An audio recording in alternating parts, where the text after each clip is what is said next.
Morning my dear students, how are you. बच्चे, आज जो मैं वीडियो बनाने के लिए जा रही हूँ वो मैं कक्षा 5 से यानी कि 5th स्टैंडर्ड से बनाने के लिए जा रही हूँ। वीडियो बनाने से पहले मैं आप लोगों से एक बात बताना चाहती हूँ कि आप लोग जिस विद्यालय में पढ़ते हैं तो कभी कभी ऐसा होता है कि उस विद्यालय में एक खूबसूरत लड़की या कोई खूबसूरत लड़का होता है जो हर काम बहुत ही खूबसूरत ढंग से करता है और बहुत ही इंटेलिजेंट भी होता है, और आप ये समझ नहीं पाते हैं। आपको समझने में बहुत समय लग जाता है कि वो बच्चा जो है जो अपना सारा काम बहुत ही खूबसूरत ढंग से कर रहा है वो नेत्रहीन भी हो सकता है। उसके उन प्यारी सी आँखों में रोशनी नहीं है। ये समझते समझते आपको बहुत ही देर लग जाता है, इसीलिए कि वो अपना सब काम बहुत ही अच्छी तरीके से कर लेता है जो हम और आप नहीं कर सकते हैं। इसलिए आपको उसके नेत्रहीन होने का पता नहीं चल पाता है और बहुत देर के बाद आपको पता चलता है कि वो नेत्रहीन है। तो बच्चे, आज जो हम पढ़ने के लिए जा रहे हैं, आज जो अध्याय पढ़ने के लिए जा रहे हैं, देखते हैं हम कौन सा। पाठ 7 आज जो हम अध्याय पढ़ने के लिए जा रहे हैं तो उसी के ऊपर आधारित है। पाठ 7 और देखिए, दृष्टिहीनों की शिक्षा। कहानी का शीर्षक है दृष्टिहीनों की शिक्षा। तो चलिए शुरू करते हैं, आप ध्यान से सुनते जाइएगा। दिनांक 15 सितंबर 2020। दिनांक मतलब तारीख को ही दिनांक बोलते हैं। C-5, जनकपुरी, नई दिल्ली। प्रिय सखी चित्रिशा, जो अपने सखी को जो पत्र लिख रही है, जिस सखी को पत्र लिख रही है उस सखी का नाम चित्रिशा है। इस पत्र में मैं तुम्हें नेत्रहीनों की शिक्षा के बारे में जानकारी दे रही हूँ। वो जो पत्र लिख रही है चित्रिशा को, उसको वो बता रही है कि मैं इस पत्र में तुम्हें नेत्रहीनों की शिक्षा के बारे में जानकारी दे रही हूँ। मुझे आशा है इससे तुम्हारे ज्ञान में वृद्धि होगी। वो जो लिख रही है, वो जिसको लिख रही है उसको बता रही है कि मुझे आशा है, विश्वास है कि इससे तुम्हारे ज्ञान में वृद्धि होगी। कल ही हमारी कक्षा में रवि ने प्रवेश लिया है। वह नेत्रहीन है। जो रवि है वो नेत्रहीन है। सामान्य रूप से वह अन्य बालकों के समान ही दिखाई देता है। सामान्य रूप में आपको पहले ही बताई ना कि वो सभी के जैसा ही लगता है और आपको पता नहीं चलेगा कि वो नेत्रहीन है। सामान्य रूप से वह अन्य बालकों के समान ही दिखाई देता है, बस वह हमारी तरफ देख नहीं पाता है क्योंकि वह दृष्टिहीन है, नेत्रहीन है। हमने अपनी अध्यापिका से पूछा था कि वह आँखों के बिना पढ़ेगा कैसे। वो जो लड़की है सो अध्यापिका से पूछती है कि टीचर, शिक्षक, यह बच्चा बिना आँखों के पढ़ेगा कैसे।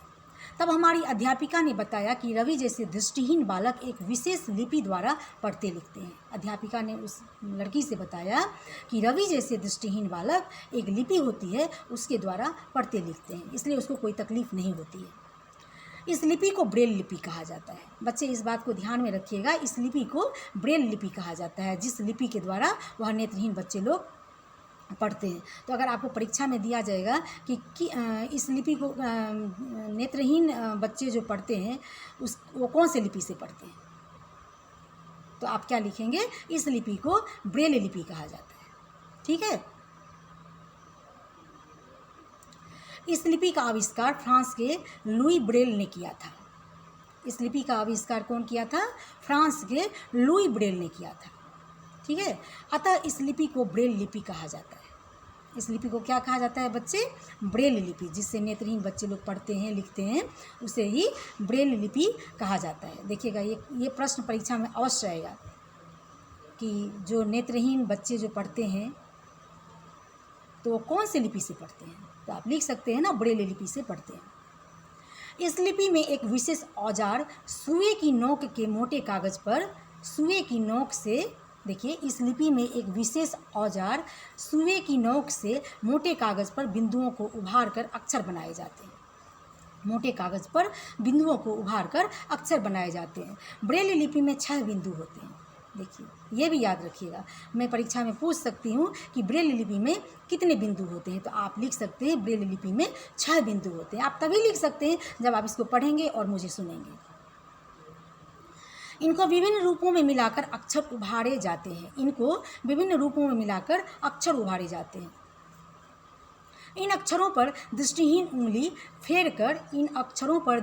उंगली फेरकर आसानी से विषय वस्तु को पढ़ लेते हैं। वो लोग इन अक्षरों पर उंगली फेरकर आसानी से उस चीज़ को पढ़ लेते हैं और समझ लेते हैं। अब मैं तुम्हें लुई ब्रेल के बारे में बताना चाहूँगी। अब वो लड़की उस चित्रिसा को जो पत्र लिख रही है उसमें वो बता रही है, अब मैं तुम्हें लुई ब्रेल के बारे में बताना चाहूँगी। लुई ब्रेल का जन्म पेरिस के निकट एक कस्बे में 4 जनवरी 1809 को हुआ था। ये भी याद रखिएगा। मैं पूछ सकती हूँ कि लुई का जन्म कहाँ हुआ था, तो आप उत्तर में लिख सकते हैं लुई का जन्म पेरिस के निकट एक कस्बे में 4 जनवरी 1809 को हुआ था। बाल्यावस्था में पिता की कार्यशाला के एक नुकीले औजार से आँख में चोट लग जाने के कारण उनकी दृष्टि सदा के लिए जाती रही।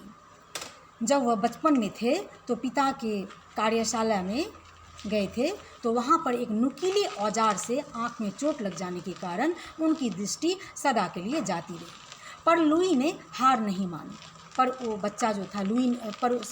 वो लुई ने हार नहीं मानी।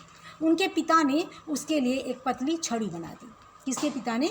लुई के पिता ने, लुई ब्रेल के पिता ने उसके लिए एक पतली छड़ी बना दी। इसके सहारे वह अपना रास्ता खोजने लगा। सन 1819 में वह पेरिस के एक स्कूल में पढ़ने के लिए गया था। कौन गया था? लुई। लुई कहाँ गया था? ये भी मैं पूछूंगी कि लुई कहाँ पढ़ने के लिए गया था, तो आप लिख सकते हैं लुई सन 1819 में पेरिस के एक स्कूल में पढ़ने के लिए गया। यह ब्लाइंड स्कूल था। वो स्कूल क्या था?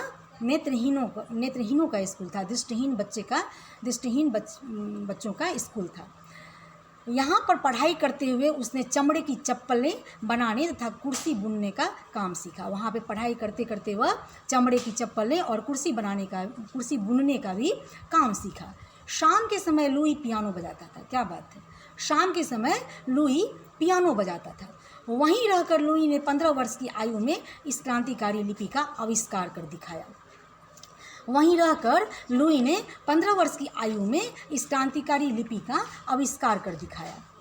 उसने, देखिए बच्चे, इसमें बहुत से ऐसे छोटे छोटे प्रश्न हैं जो आप समझ सकते हैं और आपको परीक्षा में हम पूछ सकते हैं। अब हम यहाँ भी पूछ सकते हैं कि शाम के समय लुई क्या करता था, तो आप उत्तर में लिख सकते हैं शाम के समय में लुई पियानो बजाता था। अब मैं ये भी पूछ सकती हूँ कि वहीं रहकर लुई ने 15 वर्ष की आयु में इस क्रांतिकारी लिपि का आविष्कार कर दिखाया था।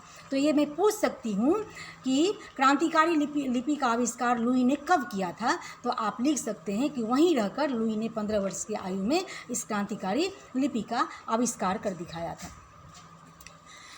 उसने 19 वर्ष की आयु में पढ़ाई पूरी कर ली थी। उसने क्या किया था? लुई ने 19 वर्ष। अब देखिए यहाँ भी है, यहाँ भी मैं पूछ सकती हूँ, मैं यहाँ भी पूछ सकती हूँ। ये देखिए, ये भी प्रश्न बहुत ही अच्छा है।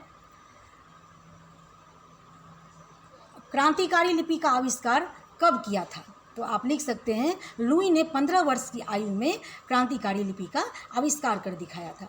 उसने 19 वर्ष की आयु में पढ़ाई पूरी कर ली थी। अब ये भी मैं पूछ सकती हूँ कि पढ़ाई उसने कब पूरी की थी। इसके पश्चात लुई को वहीं शिक्षक के पद पर कार्य करने का अवसर मिल गया। इसके पश्चात वहीं पर लुई को शिक्षक के पद पर कार्य करने का अवसर मिल गया। लुई ने सामान्य पुस्तकों को ब्रेल लिपि में लिखने के लिए अथक परिश्रम करने लगा। लुई ने सामान्य पुस्तक को ब्रेल लिपि में लिखने का अथक प्रयास किया, जिससे वही ब्रेल लिपि से नेत्रहीन बच्चे और दृष्टिहीन बच्चे पढ़ते हैं। इस प्रकार उसने नेत्रहीनों के अंधकार में जीवन में प्रकाश की किरणें बिखेर दी। इसी प्रकार से उसने नेत्रहीनों के अंधकार में जीवन में प्रकाश की किरणें बिखेर दी। यह रवि के लिए बहुत परिश्रमी है। यह रवि भी बहुत ही परिश्रमी है। किसके जैसा परिश्रमी है? लुई के जैसा ही बहुत ही परिश्रमी है। और जो नेत्रहीन बच्चे होते हैं, जो दृष्टिहीन बच्चे होते हैं, वो तो परिश्रमी होते ही हैं। और हर काम को समझने के लिए उसके पास एक अलग शक्ति होती है, जिसको हम बोलते हैं तीसरी आँखें, थर्ड सेंस। यह रवि भी बहुत परिश्रमी है। उसके पास एक सफ़ेद छड़ी है। वह इसकी सहायता से अपना रास्ता स्वयं ढूंढ लेता है। वह छड़ी की सहायता से अपना रास्ता स्वयं ढूंढ लेता है। हम सभी पढ़ाई में उसकी मदद करेंगे। हम उसे पुस्तक पढ़कर सुनाएंगे। वह अध्यापिका के पढ़ाए पाठ को टेप रिकॉर्ड पर रिकॉर्ड कर लेता था। क्लास में जो अध्यापिका पाठ पढ़ाती थी वह अपने टेप रिकॉर्ड में रिकॉर्ड कर लेता था और एकांत में बैठकर बार बार सुनता था। जहाँ पे शांत जगह है वहाँ पर जाकर वो बार बार सुनता था। प्रिय सखी, तुम्हें यह जानकर आश्चर्य होगा कि ये दृष्टिहीन बड़े आत्मविश्वास के साथ अपनी जीविका कमाते हैं। ये दृष्टिहीन बच्चे जो होते हैं बहुत ही उसके अंदर आत्मविश्वास कूट कूट कर भरी होती है। बहुत ही वो आत्मविश्वासी बच्चे होते हैं। हर काम वो बहुत ही अच्छी तरीके से करते हैं, पूरा कॉन्फिडेंट के साथ। तुम्हें यह जानकर आश्चर्य होगा कि ये दृष्टिहीन बड़े आत्मविश्वास के साथ अपनी जीविका कमाते हैं। ये शिक्षक, वकील, पत्रकार, संगीतज्ञ के रूप में सफलतापूर्वक कार्य कर रहे हैं। इसकी सहायता करना हमारा कर्तव्य है। आशा है तुम मेरा संकेत समझ गई हो। शेष कुशल तुम्हारी अभिन्न सखी गरिमा। अब बताइए, ये जो गरिमा है वो गरिमा किसको पत्र लिखी थी? चित्रिशा को। और गरिमा ही अपने अध्यापिका से पूछी थी कि रवि तो अंधा है, यह रवि कैसे बिना आँखों के वह कैसे पढ़ेगा? दृष्टिहीन है, इसे तो दिखाई नहीं देता है रवि को, तो ये बिना आँखों के वो कैसे पढ़ सकता है? ये गरिमा ही पूछी थी। किससे पूछी थी? अध्यापिका से। ये याद रखिएगा। ये मैं प्रश्न पूछ भी सकती हूँ कि गरिमा किसने अध्यापिका से प्रश्न किया था, जो रवि बिना आँखों के कैसे पढ़ सकता है? बिना आँख के रवि कैसे पढ़ेगा? ये प्रश्न मैं पूछ सकती हूँ। ये किसने प्रश्न पूछा था अध्यापिका से? तो आप लिख सकते हैं ये गरिमा ने पूछा था अध्यापिका से। और रवि कौन था? वही नेत्रहीन बच्चे जिसके पास सब कुछ होते हुए भी, खूबसूरत होते हुए, इंटेलिजेंट होते हुए भी, सब कुछ होते हुए भी उसकी आँखों में रोशनी नहीं थी। ठीक है। तो और पत्र किसको लिखा था? गरिमा पत्र किसको लिखी थी? चित्रिशा को। तो बच्चे छोटी छोटी बातों का ध्यान रखिएगा। और मैं बीच से प्रश्न उत्तर इसलिए पूछ रही हूँ कि मैं परीक्षा में भी बीच से आपको प्रश्न उत्तर दूँ। कहानी के बीच से पाठ अंतर्गत प्रश्न उत्तर जो होता है वहाँ से जब मैं प्रश्न उत्तर देती हूँ तो इसलिए मैं आपको बार बार पूछती हूँ और सुना भी रही हूँ कि कहानी के बीच पाठ के अंतर्गत का जो छोटा छोटा प्रश्न होता है वो आप तभी हल कर सकते हैं, तभी आप उसका आंसर अच्छी तरीके से दे सकते हैं जब आप उस कहानी को पढ़े हैं, समझते हैं, अच्छी तरीके से आप हमारी वीडियो को देखते हैं। कहीं भी बच्चे आपको कुछ लगे कि मैं वहाँ अध्यापिका अपने टीचर से कुछ पूछूं तो आप कांटेक्ट करके पूछ सकते हैं। और बाकी के जो प्रश्न उत्तर हैं देखिए, अब यहाँ भी है, थोड़ा शब्दार्थ भी देख लेते हैं। थोड़ा इसको मैं बड़ा कर देती हूँ। वृद्धि मतलब बढ़ोतरी। दृष्टिहीन मतलब जिन्हें आँखों से दिखाई नहीं देता है, कॉमा अंधे। लिपि मतलब लिखने की विधि। कार्यशाला मतलब काम करने का स्थान, जहाँ पे लोग काम करने के लिए जाते हैं। क्रांतिकारी मतलब क्रांति करने वाला। अवसर मतलब मौका। प्रकाश मतलब रोशनी। आश्चर्य मतलब हैरानी। आत्मविश्वास मतलब अपने ऊपर भरोसा। संगीतज्ञ मतलब संगीत का जानकार। नेत्रहीन मतलब अंधा व्यक्ति। निकट मतलब पास। अंधकार मतलब अंधेरा। परिश्रमी मतलब मेहनती। संकेत मतलब इशारा। बच्चे आप ये शब्दार्थ अपनी नोटबुक में लिख लेना। और बाकी के जो देखिए, यह देखिए यहाँ जो मैं आपको 20 से प्रश्न उत्तर पूछ रही थी वो यहाँ भी है। यह पत्र किसने और किसे लिखा था? यह पत्र किसने लिखा था? तो गरिमा ने लिखा था। और किसे लिखा था? चित्रिशा को लिखा था। ठीक है बच्चे, तो जो प्रश्न उत्तर है वो मैं आपको करके भेजती हूँ। और आप भी कर सकते हैं। आप तभी कर सकते हैं जब आप कहानी को पढ़ेंगे अच्छी तरीके से, तभी आप क्वेश्चन आंसर का हल अच्छी तरीके से कर सकते हैं। धन्यवाद।